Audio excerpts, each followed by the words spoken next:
Good morning guys, kumusta po kayo? Sana nasa mabuti kayong kalagayan. So tuloy-tuloy pa rin tayo sa paggawa ng terraces. Hindi natapos ng panggabi. So itutuloy na naman natin. So ayan pa, tapos ito ay nagawa na natin.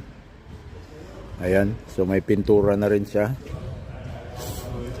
Itatali na lang natin yan para ilabas na. So ayun. Pero yung iba, yung pinakita ko kahapon na welding na. Ayun oh. So na-welding na lang panggabi yun. Tapos ito assemblein pa ulit. Ayan. Yan. Morning Cody.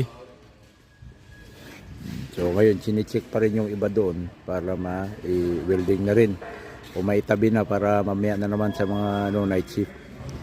So maraming salamat pala sa mga nag-share, nag-follow. Keep safe always and shout out to all OFWs around the world. Thank you guys.